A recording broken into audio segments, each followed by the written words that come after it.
We will be talking about a matter of life and death. Is human life really as precious as people say it is? Kant will be arguing that we have to follow our moral structure and preserve our life, while Aristotle will be arguing that we have to do what happiness dictates. Let's see how this amazing duel will turn out between these two arch enemies. I believe that if one or a few people are sacrificed to please the greater good of society, it should be done. If one person has a disease which is transferred through genetics, then many more of the people in the future will suffer this disease than they will here. If they are cut off at the root, then no more people are lost. First, unlike anything else, there is no conceivable circumstance in which we regard our own moral conviction as something worth giving up simply to gain a desirable object. The object in this case is a thriving society.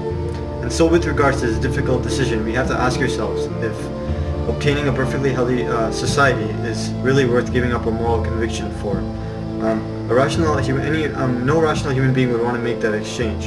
And so it can be argued that those who jump to the conclusion that we should kill off this person with diabetes are irrational thinkers, because there are other rational ways to solve this issue that do not involve us as a collective conscience giving up our moral goodness.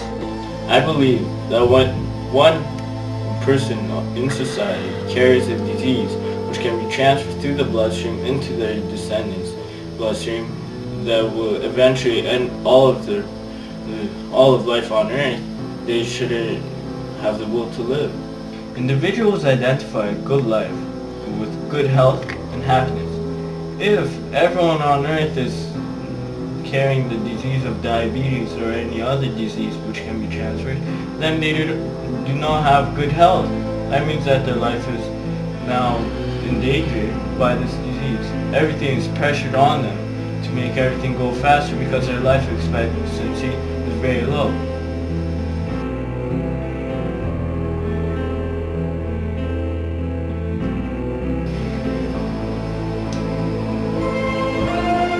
As a consequence of possessing and maintaining one's moral goodness is the very condition under which anything else is worth having or pursuing.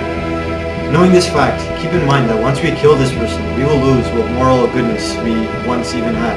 Because it doesn't matter whether they have the disease or not. What matters is that we are all murderers, in a way. And now, due to significant lack of moral goodness, what is there worth pursuing?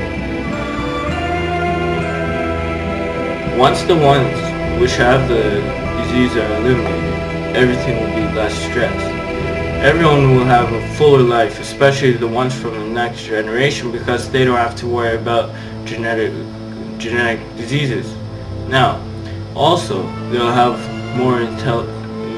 greater capacity for intelligence because their lifespan is increased by so much, which means that they can have a cure for almost every disease with all the time, which means that we do not have to go to elimination. Intelligence and even pleasure are worth having only on the condition that they do not require giving up our commitment to moral conviction. And here's where the idea of killing this person falls apart. Killing them is not a very intelligent idea, because we are now immediately assuming that there is no cure to begin with. And it's not a pleasurable idea as well, because we'll keep having to deal with our guilty consciences, which will bother us for the rest of our life. Most importantly of all, we are not honoring the commitment to moral conviction, because now we are not taking into account the fact that all human beings are equal and they should be able to die when they're meant to, and not because of us playing God once again.